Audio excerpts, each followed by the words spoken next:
Hello,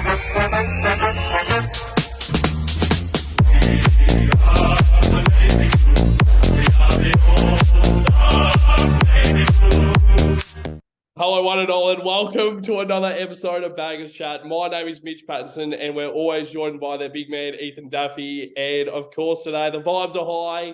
The Carlton Football Club have beaten the Collingwood Football Club, the top of the table, apparently the best team in the comp, Daffy boy, but we'll talk about that later on. But of course, Carlton 14 goals, 991 to Collingwood, 10 goals, 16, 76. Daff, we're going to get straight into it. How are you, mate? And of course, you were at the game. What were your initial thoughts of the game? We both of us were confident. Not quietly confident. We made ourselves known in the last few weeks that, that brand of footy that we've been showing can beat anyone, and clearly it can. We've beaten first and second now. The only team to do it this season, to beat first and second on the ladder. Which is that is major. That is major. But yeah, there was something special about Friday night.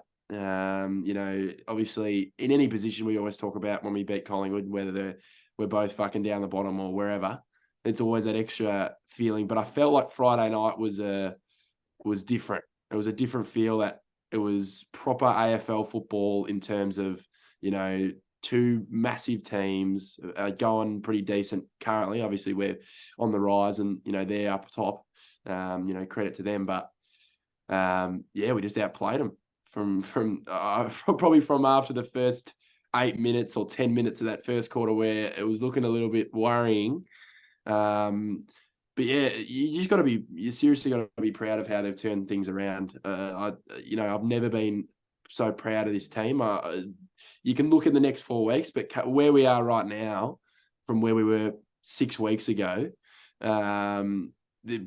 everyone, the Prez was copping it, the coaches were copping it, the players were copping it, and it was probably fair. At some, obviously there was a bit over the top, with the whole guy down the race abusing the people. Oh yeah. But obviously it's a high pressure game, and and they've really stuck at it. Like Vossi said during those press conferences when we're losing, we're finding things, we're improving in little things, and we're going like, oh, what the fuck are you talking about? But he was right. He was right, and he stuck to his guns. And beating Collingwood is sweet, and seeing them leaving early is how good! How good! Well, actually, when you think about it, it's actually funny that when you think back to like with Voss and stuff, saying all the things he said through the press conference, especially after Essendon, Western Bulldogs, Sydney Swans comes to mind as well. Yeah. And I was like, what are you saying? Like, how is this improvement? How is this? How's this defensive structure? All this stuff that we're seeing, how's that improvement, mate? Last year we were almost in the finals, which we technically should have made the finals. How's this improvement? But now we can look back at those moments with press conferences and every player coming out saying, stick with us, trust the process, blah, blah, blah. Yeah. All that talk back then has actually come. So, we're going to go straight into initial thoughts. So, of course, we need to start off with, we beat the number one team in the comp. That's the first time that Collingwood have lost a home game in 15 matches, which is pretty unbelievable to think about. But then, of course, we have smashed Port. So in the past 2 weeks, we have smashed Port after breaking their 13-match winning streak. But also, once again, we just beat the best team in the comp. So the question is, we have talked about finals. We've talked about maybe going beyond finals, maybe towards maybe some sort of prelim or maybe a grand final. We don't know yet. We aren't confident yet. But Daff, my question to you is, can we do the unthinkable? It's it's a funny question. Obviously we're confident in his side right now. The way I look at it right now, we've probably we've got 8 weeks until the grand final, and what I find different about last year is that we were falling over the line at this stage of the season. Yeah. We are playing our best footy at the right time. We were thinking that at the start of this year. We're thinking, oh yeah, we're getting grinding out these wins, and then we'll hit our straps, and then we'll get going. Yeah. It only took us about 10 more weeks than it should have, but we hit our straps, and I'm not saying anything because I feel like I've predicted the last 5 weeks pretty well, but we've just got to get in there. We've still got to win 2 out of the next 4. So, last year was, we needed 1 out of the last 4, and that was tough as well. So you don't know every week. We just got to week by week for mine. And, if we get close enough, why can't we? If we get into, if we win an elimination, win a semi and get into a prelim, I'll tell you right now, we're not a team you'd want to play in the finals. Yep. The crowd's on our side. It's getting around us. It closes in. I feel like the Carlton crowd when we're up and about. It's that hostile environment. But yeah, and when you're talking about Port Adelaide, we pump them, and apparently it was their B team. But what are they going to say now? Well, we had 6 key players out of the side, really, that got to full strength. Yeah, got to full strength, and we've outplayed them. Yeah. No McCall. We've got all these blokes some blokes were playing. We were Marchbank. We had Fogarty playing. We had, obviously Jack Martin, who we'll touch on later, who's really, really come into his own again. And obviously Cunners is 6-0. So, and you look at yesterday's result and people having a go at going, oh, they only beat Freo. What happened to the Cats? Yeah. What happened to the Cats? They only beat Hawthorn. They only beat da-da-da. Like Brisbane lost to Gold Coast. Brisbane lost to Hawthorn. And we beat those 2 teams convincingly, and people were having a go at us. What are we supposed to do? No, not beat them. Yeah. It's, it frustrates me. And now I know the respect, because I know people I know are starting to talk about Carlton in a way that I have never seen before. They're kind of like, oh, what a win, Daff. Instead of being a little bit like, shrugging it off. Because we've just been Collingwood. 3 teams have been good this year. And they're a good side, and supposedly good side. So yeah. So have you had, so when people have come to you saying you've actually beaten the big side in Collingwood, do you get the kind of do you get confidence from that actually, like after hearing that, do you get more confidence, or do you just want to keep it low key? Because in the media, we haven't been spoken about much playing finals. And even, of course, the media and the pressure will come after beating Collingwood. Yeah, it will now. You have to. But has your mind changed after everyone's actually saying to you now, Carlton have just beaten the best side in the comp. You guys are a genuine chance now to actually take it beyond finals and maybe towards, who knows, a prelim. Yeah, it's always, external noise it always tries to change your thoughts and views. But I feel like when, as a fan, and obviously you'd agree too, and all Carlton fans watching this and all of our, 90,000 members or so would agree that more about your team than other people do. Like we wouldn't know as much about, the inner workings of Richmond and how they've been playing. And, you might see, they only beat West Coast by 40, but did a certain player stand up in that game, or, you know what I mean? Like they just know that obviously we're footy nuffy, so we know a lot. Yeah. But as a supporter, when you've got that brand of footy. And I knew it, like I remember the Gold Coast game saying it to my brother at like half time. I'm going, this is different. Yeah. Like, this is a bit different, this. Like, it's attacking. You know what I mean? Like, it sounds stupid. It was like Gold Coast were 4-8. The first quarter, we looked like a VFL team in that first quarter. And then it was that switch. Yeah. It was that moment of like, oh my God, like this is, if we can get, and I said, we both said on the podcast, if we can play that way against the best, we can win the games. And what has happened? We've won 6 in a row. 6 hot, and you just, I feel like our thoughts, we knew ahead of the curve. Yeah. We knew ahead of the curve. Obviously, we're always optimistic, but you could just feel, and we could easily predict these games we were going to win.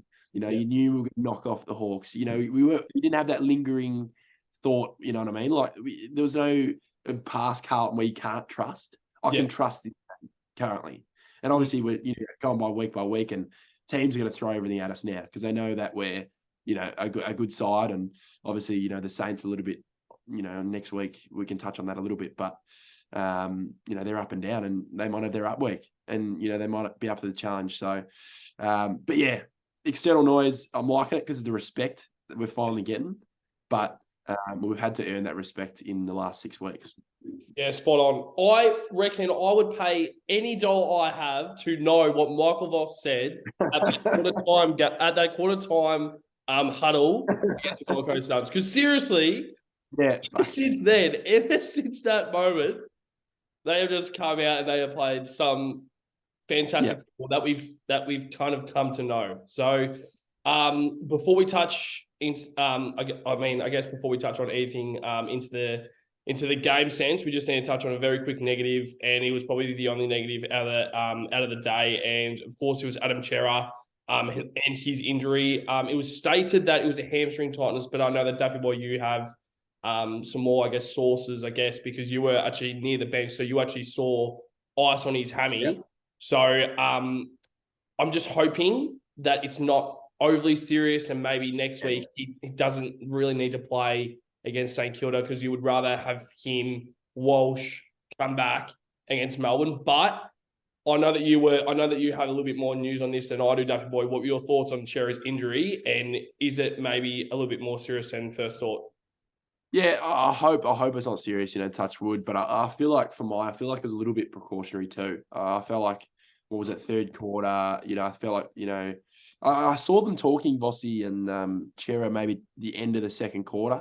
Maybe he was feeling a little bit in his hammy, or, maybe felt like I can only push for the next, 20 minutes or so and then take the break. So obviously he chucked ice on it straight away, and he looked in pretty good spirits. It wasn't like he was, head down. I know Chera he's a man of not too many emotions sometimes. He's a calm, cool, person. But I feel like it was a little bit precautionary. And the positive is we've got a 9-day break from the game. So, I was St Kilda in a week, so he might play that game. You never know. I'm not entirely sure. I hate calling injuries before we know what's going on. You don't want it to be, it's nothing, and then he has, he's out for 7 weeks. So fingers crossed, because we can't have too many mids go down. Obviously, I felt like Paddy Dow covered really well. Yeah. Really well. Because I was not worried, but a little bit cautious, because I just know, in the past, sometimes in those big games, he's rabbit in headlights, but he definitely looked ready. And hopefully Ches is all right, because, Jesus, that first half, fuck me. Oh, my God. Jesus Christ. He started on the bench. He started on the bench, which I didn't get what was going on there. Must have been some tactic, and we started slow. He comes on the ground, and we get going. So, shout out to him. He's become he's been our best player this year for sure. Jesus, like, he's coming to his own, and people are starting to talk about him, which is great. Because most of the year they haven't been talking about it. I feel like our team performances have covered his, individual, greatness we've seen. Yeah, I know that at the centre bounce, the first centre bounce was Cripps, Doherty, Hewitt, and I was like, oh yeah, where's Chera? But I think ever since then, I think the second quarter, the important centre bounce attendances, I know that Chera was there. So maybe it was a tactic, maybe it was because you want to have him on the bench for a bit to get him kind of back into the game. I don't know. But yeah, that was a bit interesting, especially seeing Doherty at the centre bounce over Adam Chera. But of course, now we have to get into probably the biggest segment of the episode, just to give a bit of an insight to the viewers, to kind of, I guess, enlighten you with what's going on. So ever since we did the Baggers at the Bye episode, we ran through our last 9 games. So at this point in time, I predicted this Carlton Collingwood game to be a loss. Yeah. Daff, you predicted this game to be a win. Yeah. I was surprised at the time, as I probably I was like, wow, like, I do like it, but I just don't see it happening. But I like all the supporters that were supporting us, have been supporting us all year. We're like, I like it, but it's unlikely. It's unlikely. Yeah. Of course, it's unlikely. It's against the best team in the comp. Now, I posted a snippet of a TikTok video that night, you saying that we are going to win against Collingwood Football Club. You said it. I was like, okay. We got absolutely smashed on that TikTok video. Absolutely dragged through the mud. Now, Daffy Boy, it is your turn to respond to all the messages. I know that you have them all there on your phone. Whether it's on the TikTok, whether it's on the YouTube, whether it's on the Instagram, whether it's personal messages, mate. Boy, I'll hand it over to you. Yeah, so obviously Baggers at the Bye of... I even said in the prediction that we win this game and stamp our finals put the flag down. I think I said something like that. I don't know, some stupid line. Me being overly confident after a win against the lowly Suns. But yeah, there was a little snippet. Shout out to Pato for chucking that up. Thank God he chucked that up because it's or we definitely copped it. But I'll go through some, comments. There was about 25 comments. I'll go through a few. So we'll start off with Tommy C. Not sure who he is. Probably some other shit club supporter. Shout out to Tommy. Actually, nah, fuck him. He says, does the bloke on the right, obviously me, does the bloke on the right realise Collingwood has lost 3 home and away games in 18 months? But nah, 1 quarter against the Suns discounts that form. So, Tommy, I'm just going to let the results speak for itself, buddy. Buddy! I don't call many people buddy, but it's maybe Collingwood could take a leaf out of our book and maybe play a good quarter against the Suns, and maybe they'll go on to win the premiership. So shout out to you, Tommy, and I'll see you in September, mate. Another one, Hugh Park. Another comment here. This video right here is why I fucking hate Carlton. You beat Gold Coast, you drop kicks. Had 10 likes in that comment. 10 likes in that comment. Huey Park, mate, you better be hiding. Yeah. You better be. I want to see. Actually, no. You better be popping your head out. Yeah. I want to be seeing Huey Park. I'm going to reply to this comment after this video too. Where the fuck are you at, Huey Park? Because what are we, 6 or 7? What are we right now? 6 or 7? But I'm telling you right now, if we play the Pies again in finals and beat them, oh fucking Huey Park, you are going to be gone. You are going to be gone off the earth. Another one is by Joel. Doesn't have his last name because he kind of wants to be hidden. Yeah. He lets out the comments. He's behind his keyboard. I'd imagine he would have left at 3/4 time like the rest of them on the weekend. But yeah, because Collingwood will allow you to play the way Gold Coast allow you to. Lol. Well, they did. No comment. No comment. I'm going to move on from that one. And then I've got a couple more. The last 2 I've got actually. There's always other ones, but fuck them. They don't deserve the airtime here on chat on the big time. But I think it's Zach. Can't pronounce his last name. It's some real hard last name. Doesn't deserve it anyway. But the average supporter out of touch with reality. So, yeah. Well, out of touch with reality, Pat. I don't know if he's watching what I'm watching, but yeah, that's and one more. So I think it's a Collingwood supporter. It's AFL edit, so he hides behind a keyboard again. Yeah. If we play, so obviously I must have said if we play like that, which we've been saying, we've been saying constantly, if we play like that, we will win games, and we have been. If we play like that, you beat a bottom 10 side who brought nothing, and you think that'll be enough against the best side in the comp. We're just gonna end on that. And there was another one actually. We'll go back to a few weeks ago. Freo beating Blues next week, they said. So lids off, Fatto. No,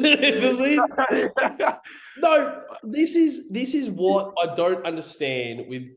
There's people that come out but that's the thing. They come out, they say these comments, but it's like I mean, of course, it's not like the same, but the journalist would come out and smash people in the media.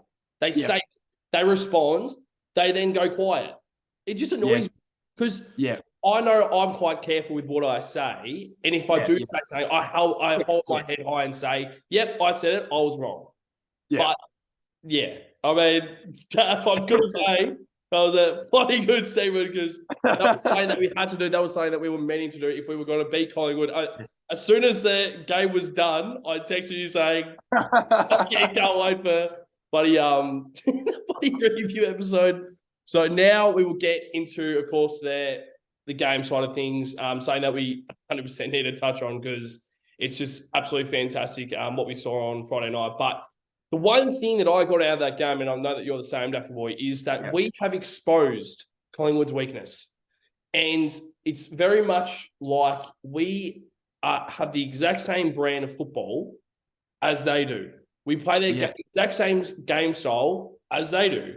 We have very similar, attributes with Charlie Curnow and say at the other end of the ground at Darcy Moore from their end. It's very similar.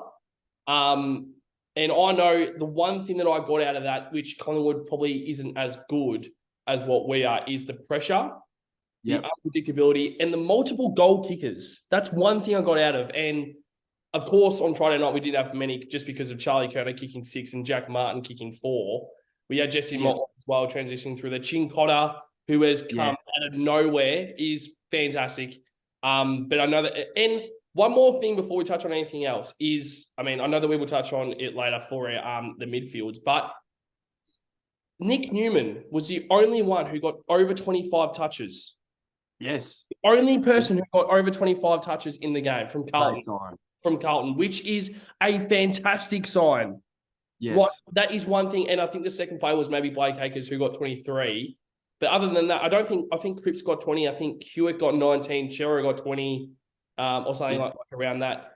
Isn't that fantastic? I mean, I know that we will transition into the defense and all that stuff, but quick comment for that, Duffy boy. What were your thoughts on, I guess, the exposing Collingwood's weakness, but also how the stats kind of will. I mean, I know that Nick Newman got 27 touches, but other than that, not a lot of people had the ball. So what were your thoughts on that? And of course, Collingwood's weakness. Yeah, I completely agree. I just think I'll touch on the strength stuff. Obviously we're playing their brand, very similar brand. Like we were talking about it before, I think that really exposed them in terms of when we had control of the game. When we were moving the ball fast and getting a lot of inside 50s, they just couldn't really slow down the tempo because that's the only way they play. They don't really have that lower gear in terms of, when the time to take a mark and slow it down. They just didn't really have that ability. And then it ended up in actually a lot of turnovers in the middle of the ground, which was really good to see. And I think there was one in particular. I think it was Scott Pendlebury was at half back. I think it was in the second quarter, and he was. Remember, they were taking forever to go. They were in their D50, and everyone was ahead of him. Yes. And he took on his kick down the middle, and I think it might have been Wiedering who punched, and then Newman went, and we ended up kicking a goal. I think that's exactly how they're exposed, because they don't really know how to go slow, and he's taken on a kick that they didn't really need to take on. I know they take risks all the time, and they tend to pay off for them. But when I feel like we just kept forcing him into errors. They did look very worried from the outset, in my opinion. I thought there was a lot of fumbles and uncharacteristic things happening from certain individuals, and as a team, they just really weren't on. And it's just fantastic to see, mate. Yeah, but that's one thing also about just how good the pressure was, because as you just mentioned then, the uncharacteristic errors from Collingwood, they were doing it pretty much all night. Like we spoke about it before we record on the review, which Nick Dacos and Josh Dacos, they did not dominate the game whatsoever. Of course, they got their touches, but they didn't have an impact on the game. No, they didn't. No. And that's just one thing where it's unbelievable that we were able to do that, because once again, they're the best team in the comp. And what we did to Collingwood on Friday night, other teams will be looking at that. Yes. Because we, like the Collingwood supporters can say all they want. We exposed them. Yeah. They can come out and say, we played like shit. No, we made you play shit. Shit. We made you play shit. That's the difference. It's not you played shit. We made you play shit. Yeah. And you can come out and it's so, how good is it that the Collingwood supporters can't say anything now? How good is it? They can't say anything. We can say all we want. We can say all we want. We can't say anything. So all those Collingwood supporters, fuck you. But of course we'll move on to the defense, which is something that we need to touch on. So I'll just touch on 3 names, and I know that there are a few names as well, Duffy Boy, that you would touch on. But the importance of a key defender, which is Jacob Wiedering. The importance of a medium defender, which is Nick Newman. And the importance of, I guess, a halfback, a creator, which is what Sardi was last year. Yep. But also Zach Williams to a stretch. And this guy has come through and taken over Zach Williams' role. And next year, Williams will have to play in the VFL right now because Chin Cotter is too good right now. He is 100% in the best 22, which is, I mean, of course, as I just said, Alex Chin Cotter. So those 3 names, Daff, and of course with the Marchi as well coming back, Sardi as well, Kemp, Brody fucking Kemp. How good is he? So I'm pretty much naming the whole defense, mate. But what are your thoughts on the defense, mate? Overall, fantastic. Yeah, just naming 3 defenders, and then listen, every defender on the list, he's going to be naming fucking Domakui in a second. Domakui, he's down there, Tom.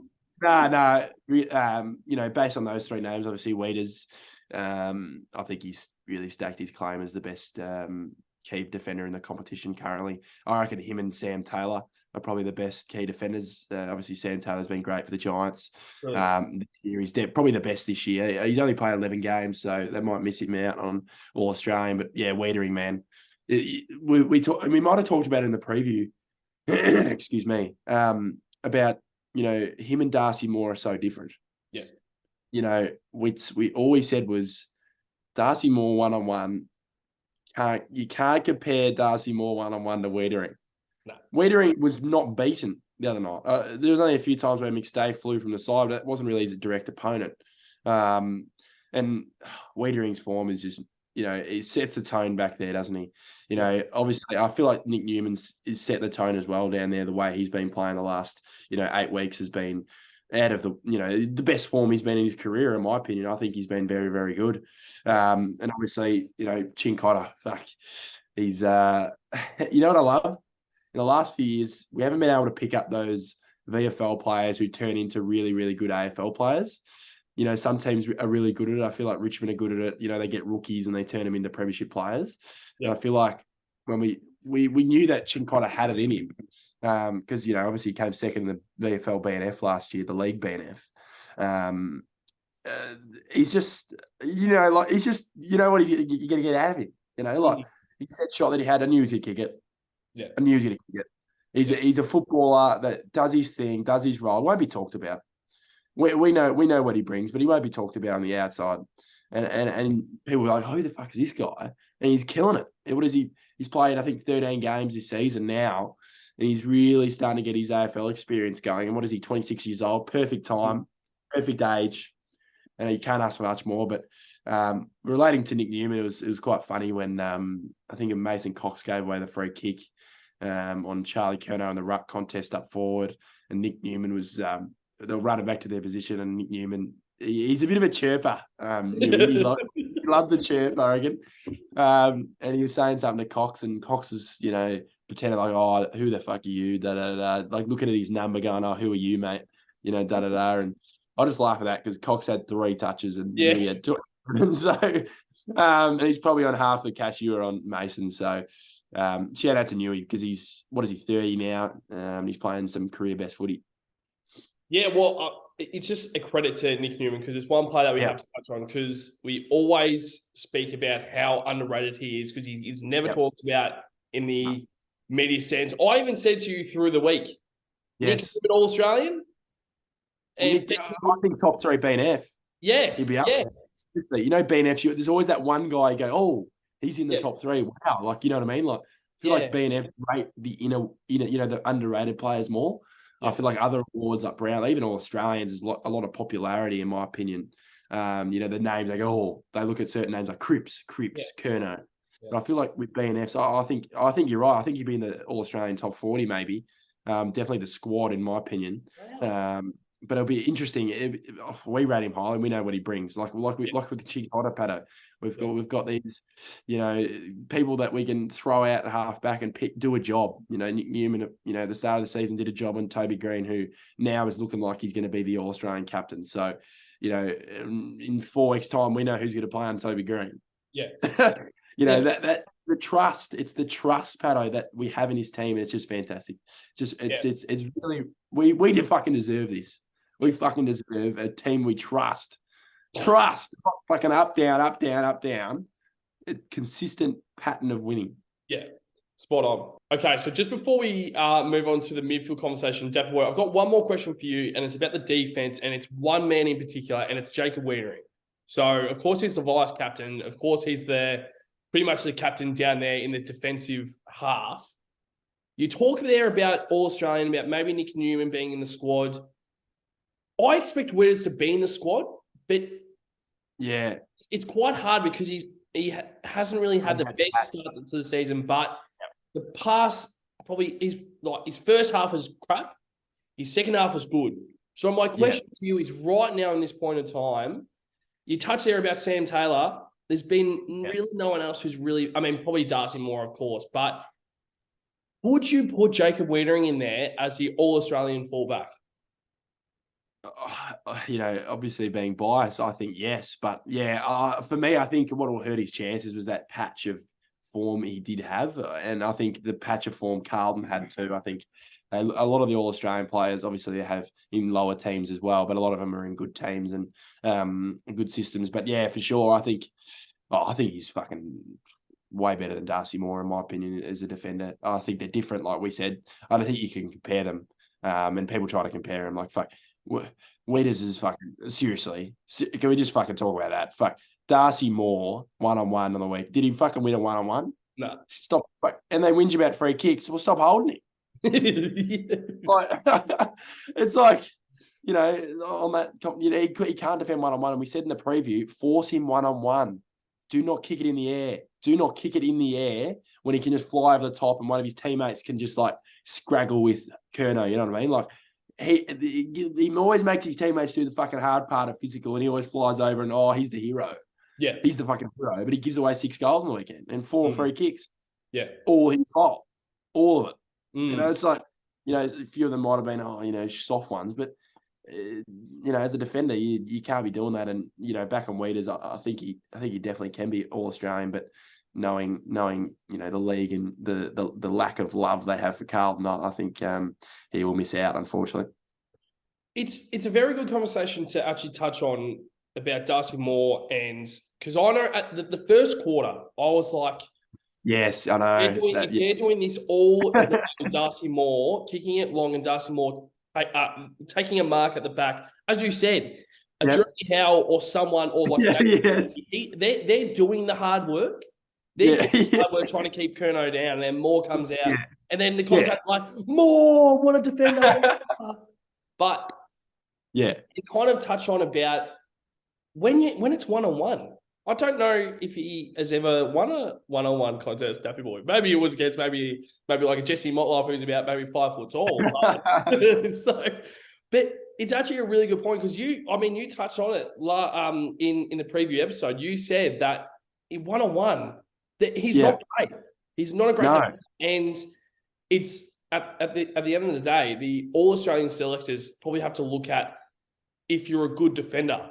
Like Moore, great defender in the sense of if he was playing. The way they play. He fits in their system perfectly. Yes, but I think he also fits in our system perfectly as well. He would, yeah. That's why, also, if Weeders is down there and Darcy Moore, how exciting that is. But, it's going to be – it's an interesting chat because when it comes season's end with the All-Australian, do you actually pick – a guy who has been absolutely holding every key forward down in a Sam Taylor or a Jacob Wiedering?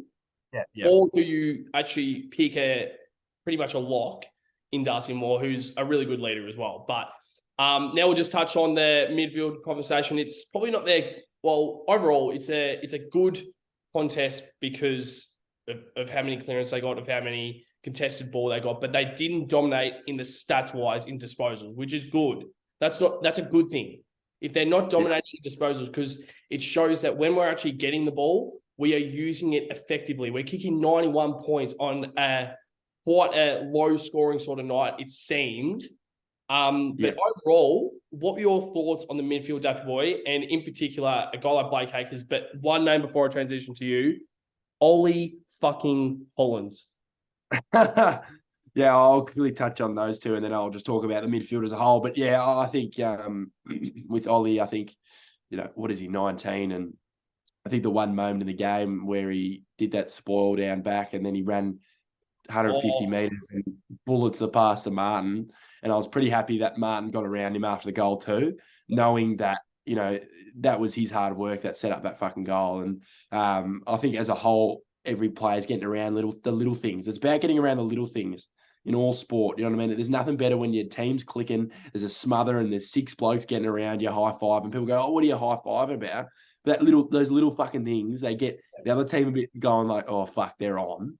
A team's on when they're getting yappy and, You know what I mean? Like in a good way, obviously, not in a Mason Cox way. But no, I think, I think Ollie's, he's going to get better he's going to get size about him. He'll get bigger. And like we've been saying, I think he can definitely have a midfield role in the future in terms of inside midfield.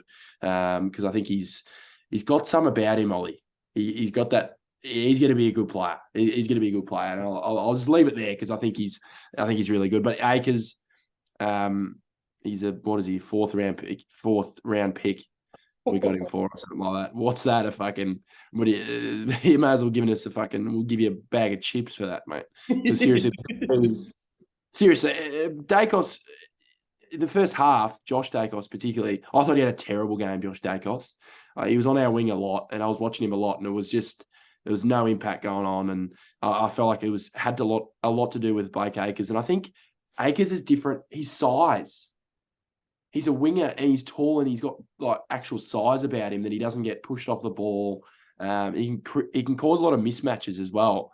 Yeah. Obviously, there's guys who are quicker than him, but I feel like the way he covers the ground is really good, and the spots he puts himself in. And I think at the start of the game, that bullet pass he had inside 50, it might have been a Jack Martin in the first quarter, was just showing what he can bring. And I think I read something before. I think Akers was on some radio show this morning or yesterday morning, and he was talking about how he actually checked in on Voss a lot of times during the 6-week period because he just saw him copping heaps by the media, and he actually wanted to see if he was all right. And that shows a club that look out for each other, whether they're the coach or the president or the playing group, shows that they're clicking currently, and it's good to see. But as a midfield as a whole, Pato, like you said, there was no one who had over 25. I'd imagine Chera would have ended up with 58 if he stayed on the ground. But I'm looking through these stats now, just like the key kind of stoppage stats. Like I think contested ball, we won contested ball by 31 or 33. 33. That shows you though. We wanted it more in the game. I think they had 50 more uncontested than us. And it shows, sometimes that shows. And obviously the clearance numbers are really good. Won the clearances by 10, centre clearances by 1. Hit outs were even, which is good to see too. It was weird to see because I think there's been a lot of games where we've had, the makeshift ruckman coming in, Sauce and Lewis Young, getting out rucked by 50 hit outs and still winning the game. But no, it was good to see that we had a lot of first use. But yeah, no, it was really, really good by the midfield and setting up a lot of goals, setting up more goals and kicking more goals. I just feel like there's something about it. And once again, David Cunningham is 6-0. He's one of those players when the ball's on the deck and he just has quick hands. Those little quick hands that set up things. He isn't, he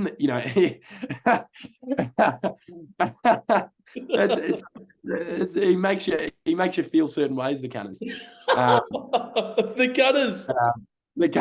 But you know what I mean? Like those pickups, those clean pickups that set up goal scoring. People go, Charlie Curnow on the end of it.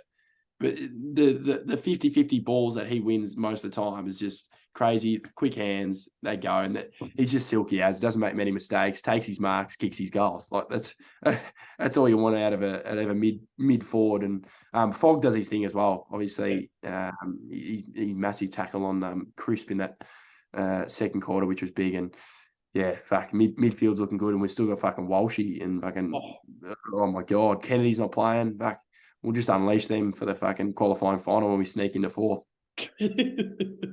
I'll say this right now. How good is it that when we win, we can look back at the Western Bulldogs game, the review, all that. Forget about those. But you can see the different type of vibes from us. Like every single thing you say there, I kind of just laugh a little bit, and like especially about how much I love Mason Cox, but also with Darcy Cameron, about I guess in total. The ruck contest, because we will touch on that after the midfield, but the stats, I guess, with the ruck contest, it was quite good because Darcy Cameron played quite a good game. But it was good how Pito was kind of back into the conversation. But we will touch on that for the ruck combination. But one more thing about the midfielders, and you touched on that about how Nick Dacos and Josh Dacos, they just didn't have an impact. And of course, overall, the stats they got. So Nick Dacos got 28 touches. Josh Dacos got 27 touches and a goal. And they just didn't really have an impact. Jordan De Goey got 25 and a goal. Like, it's just stuff like that where I'm just very very confused as to what went wrong for Collingwood. But I think it's also more just how we made them play shit, as we mentioned plenty of times through the episode. But also Steele Sidebottom, who I love to see him with a frown on his face after a loss. Fuck you, Steele Sidebottom. Yeah, fucking Sidebottom. Oh, but anyway, we'll touch on now the right conversation, which is of course the return of Tom DeConning and Mark Pitnet playing against each other. Of course, as we've mentioned, Mason Cox was subbed out, so he really didn't have any impact on the game, and I reckon a large part of that was down to our rucks, but also when he went forward, our key defenders didn't give him any sniff whatsoever. But as you just mentioned, Darcy Cameron played a very good game. So I guess as a ruck sense, Daffy Boy, what were your thoughts on our ruck contest and seeing that combination again, but also from a Collingwood sense and Darcy Cameron playing quite a good game, but still not getting the job done for their midfielders? Yeah, it was an interesting one with Pitto and TDK. I don't think they had superb games. I thought they were pretty good around in the ruck, but yeah, it was just, obviously they, minimised Cox's impact early and also Cameron's impact in terms of, leading the goals, when he was pushing forward. So, but yeah, I don't mind the combination, but I've been saying it the last couple of weeks. I'm not overly sure I'm Pittonet. And but I just don't think he does enough around the ground for mine. I know Teddy Cayley had 5 touches as well. I think my negative of the night was every time we got out of a kick out, especially when we went long on a kick out, which was fine, it hit the kind of 60-meter mark of the D50. Yeah. No, they couldn't take marks. They just could not take a mark when we needed to take a mark in that position. It's like, fuck. Like, I just kept getting to, especially in that last quarter when we just needed to calm it down a bit. They just couldn't take that important mark that, Harry Mackay would. If he was in that position. Which is another hole that it's hard to fill because he's just different. But yeah, I thought I don't know. I think they were good hit outs wise, especially Pitto. But I don't know. I'm just not sold on Pitto for mine. He's a bit of an old style ruckman for mine. You know what I mean? He just doesn't really how about how he started TDK in the ruck and Pitto was up forward and he was our first hit up target. I was like, what the fuck is going on here? There's this big fucking galoof up forward. I was just like, is this really where we're at right now? But lucky that didn't come to fruition for the rest of the game. But yeah, I don't know what your read on it is, but they just really, I don't know. Yeah, I don't know. I do agree. I do definitely agree. I think overall, Pitnet with his deal, with the 4-year deal, that was very much a type of deal that was like a backup ruckman. It was that sort of deal where it was you kind of sign him you want to keep him because other clubs will poach him, but you don't want him to be there for 8 years. You want to just have a 4-year deal where he's locked in because you know that he's a valuable ruckman if something was to happen to the main ruckman, which is most likely what Tom DeConning is. So of course we signed on TDK, but I think I don't mind the deal because it's 4 years. It's not too bad, and we know what Pitnet can do when he gets his opportunity. But as you just said, I think he definitely needs to work on his movement around the ground. His ruck sense, his ruck craft. Not a problem. Because at the end of the day, he got 23 touches, 23 hit outs. But touching on the touches, he got 9 touches. But also TDK was, he wasn't great, was he? But I don't really mind overall just because I think when TDK is that sole ruckman, he plays so much better. He really does. Yeah. So I don't mind. I think at the end of the day, I think it needs to be Tom DeConning as that main ruckman and Pitnet to be the second ruckman. If there are a Harry Mackay or a Jack Silvani who is not playing in the team, that's when he comes in. Or if a Tom DeConning goes down, you can trust Pitnet in that role. But I think it's a combination that just won't work. But also, if it has to happen, I also kind of do trust it. But I wouldn't mind it the other way around where Pitnet's the main ruckman and TDK is the forward. Yeah. I know we were kind of seeing it throughout the night, but I just think that needs to be the thing when Pitnet's on the ground. If he's not playing in the ruck, take him off the ground. Like Cox, if he's not playing in the ruck, take him off. So I would rather that. That's just my opinion. But now we'll move on to the forwards. We'll just touch on a few names before I transition to you, Daff. So Charlie Curnow, 6 goals. With the type of game that was played at the first half, I was like, this is going to very much be a small forward sort of game. You need forwards to step up. But out of nowhere, Charlie Curnow just dominated. And it was because at halftime, there was some sort of talk with the midfielders, I feel, where you can't keep bombing it long. Because when Charlie Curnow is exposed, when Darcy Moore is exposed up against Charlie Curnow wins the contest every single time.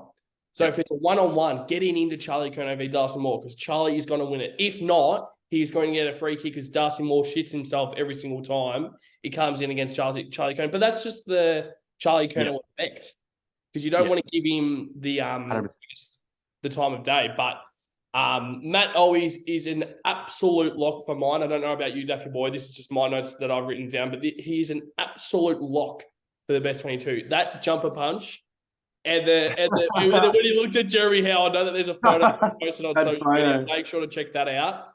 But that is unbelievable. Just looking at a bit of see you next Tuesday, Daffy Boy. But of course, to touch on also Jesse Motlop, Lockie Fogarty, David Cunningham, the importance of them, those three, they are also pretty much a lock in my best 22. And the last guy, before I hand it over to you, Daffy. People were saying, how is this guy worth 1.5 million a year? Everyone was saying, this guy is not worth it. Why are we paying him? Me included. Why are we paying him so much money? His calf is more reliable. His calf is not as reliable. And you just touch on, of course, Jack Martin.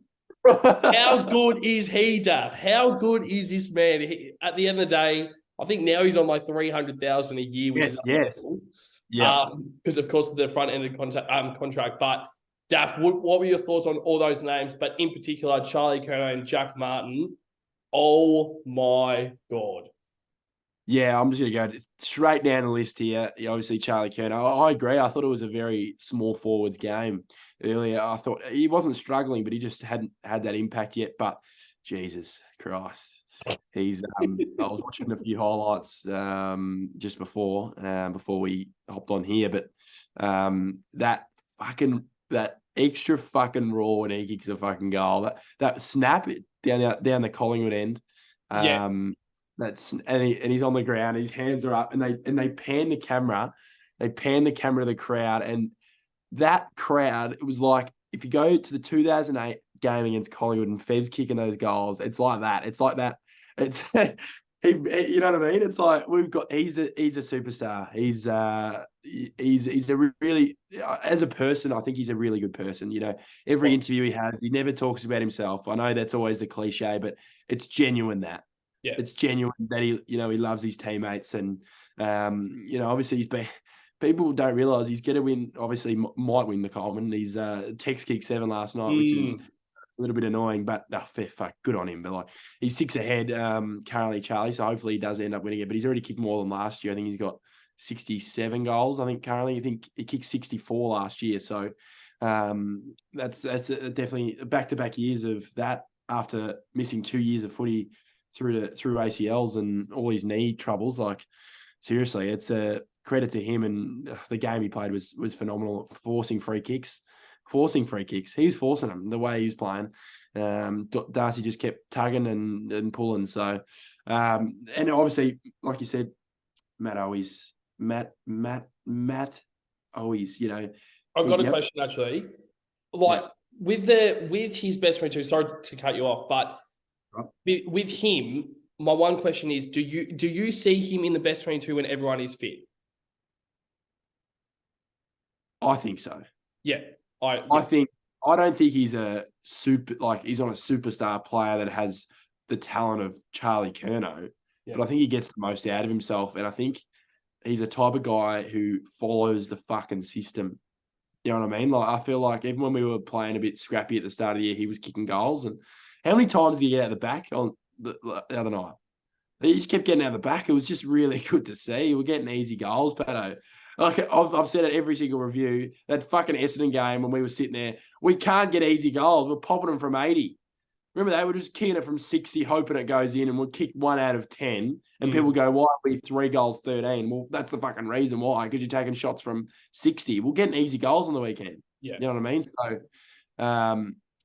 it's really good to see his form and him back in the side, and hopefully he stays fit. Obviously, he's had a few calf issues as well, so him and Jack Martin are kind of in the same boat there. But just touching on those 3 names, Mollop, Fogarty, Cunningham. I said to you, the other day, I think it's so good being, the age we are now that, when we were younger, we were looking up to these guys, but now you look at, Mollops and stuff like that who are younger than us, and moments where they come into their own and you see the growth of a player and you go, yep, he's going to be a player. And Jesse Mollop was that guy, and that last goal that he kicked, I don't reckon that was one of the goals I fucking went off me tits. Well, there was a fair few goals that went off me tits, but that was a moment. And it's great to see a player who was dropped and had a few weeks in the twos and comes back and fucking comes out dominating. It's un-Carlton-like, isn't it? Yeah.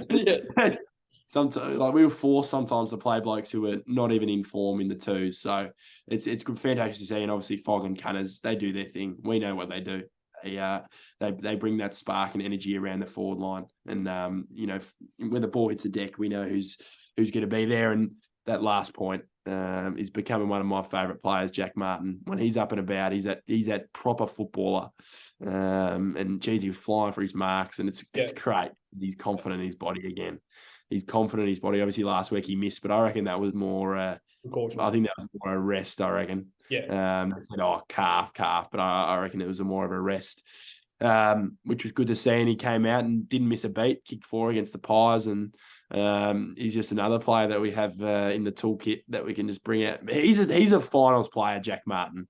Yeah, he's that top bastard to kick a winning goal in a final or something like that. It was a bugger that he missed that last goal to get 5 with 8 seconds to go when the 2 defenders ran into Pitto. That was the funniest fucking thing I've ever seen. And Pitto was 50 metres between him and the goal. Yes, but Pitto just turn around and launch it. But it's really good to see Jack Martin. And obviously, like you said, he's a front-ended contract, which allows us to sign more players to deals currently. So fantastic role of this manager's knowing at the time we could pay him that cash. So now, and knowing in a few years' time, if we wanted to bring more guys in, and guys like Walsh getting extensions, Mackay getting extensions, they've done it fucking perfectly. And hopefully, I'm pretty sure the salary cap, we're not too tight. Yeah. I feel like we're always still looking at players. Obviously, still looking fuck the trade period. 6 weeks ago, we're talking about the trade period. We're not talking fucking the trade period right now. We're talking about 2023 season. So, it's good to see, mate.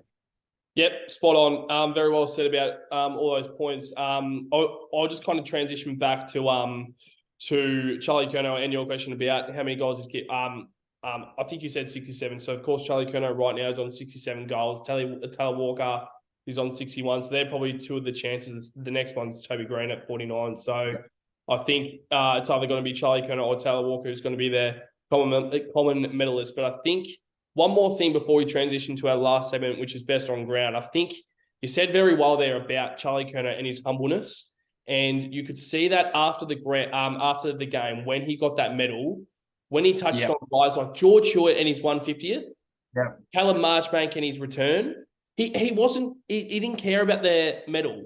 He cared more about his mates. And he didn't have to touch on Callum Marchbank. It's not like he'd come back for the first time in 5 years. He played last year, but Charlie's seen how, because he's a close mate with Callum Marchbank, of course, but we're seeing him every single week trying to get back into the best 22 because he knows how much he wants to get there. And of course, he played a good game. Charlie Curnow, to credit that, but George Hewitt, with his milestone, he doesn't have to do that. He doesn't have to do that. And Charlie Curnow will never be the captain of the Carlton Football Club, but he's a role model. He's a leader. He's a leader to a stretch, but he's also just a role model to the to the younger players that will say like a Harry Lemmy. He will look at it and be like, okay, well, humbleness is the right way to go, because just at the end of the day, if you represent the Carlton Football Club in a good way like Charlie Curnow does, it's just fantastic to see guys like that. Who Charlie Curnow, when we first drafted him, we were questioning drafting him because of the troubles he went through. I know that. I don't know if you know this, but like his draft here. I know that a lot of the viewers would know this, but I know that he went through the drunk driving as well. I know that he's gone through stuff like that where he actually had to get through that adversity to kind of get the opportunity to come to the club where his brother was at. The club to trust him to actually give him the opportunity to play for their club. And he's been able to turn that around. And also, to state the blatant obvious as well, he's come back from a crucial potential career-ending knee injury to now come back to where he is now. It's just so pleasing. So before we touch on the best on ground, is there anything else you want to kind of touch on about Charlie Curnow? Yeah, obviously had that drunk driving, which actually slid him down the order. So shout out to Charlie. Shout out Charlie, thanks, mate. Well, like it's funny how that works. You know, like it's really, I feel like it's pretty tough on an 18-year-old. Obviously, it's a bad thing to do. None of us are going to do it. Drink driving, it's a stupid thing to do, obviously. But it's funny that clubs just don't take that. Like, it's not like he's, you know, a criminal or a, you know what I mean? Like it's, and they didn't take him, and it was 12 picks. Imagine all those teams going, fuck. First of all, they missed out on Harry too. He was at 10. Charlie at 12. Fuck.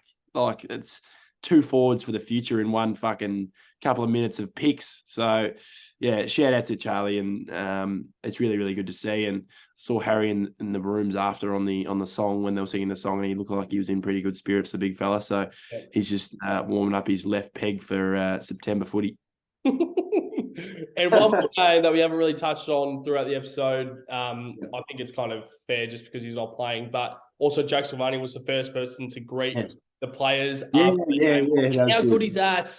How good is that? Like, of course, they kind of have a duty to kind of show up to the games, but also they don't have to be like that. They don't have to be so up and about. That's just genuine. That's just genuine. Yeah. And Sauce didn't know that the cameras were there. No, he didn't know that.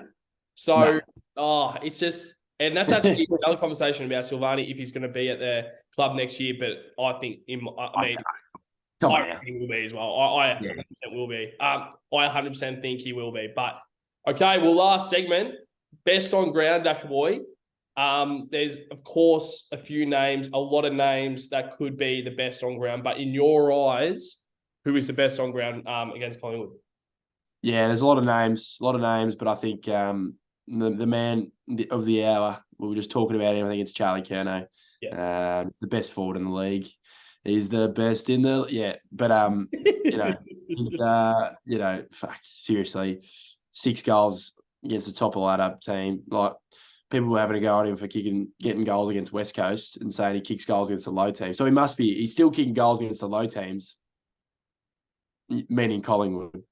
So, you know, what are you going to do now? What are you going to fucking say now when he kicks 10 on grand final day? Where the fuck is Hugh Park? Where's the fuck the AFL edit's going to be on the TikTok comments when he kicks 15 in the grand final? So, shout out to him. Great performance. I think he had 15 touches, 5 marks, 13 kicks, and 6 goals straight, might I add. That was very, very important. Yep. And it's the time to execute that skill. It's the time when you have to go out there. Friday night lights, that's the time to do it. And he kicked 6 goals. Like, when he kicked his 5th, I was like, wait, he's on 5 goals.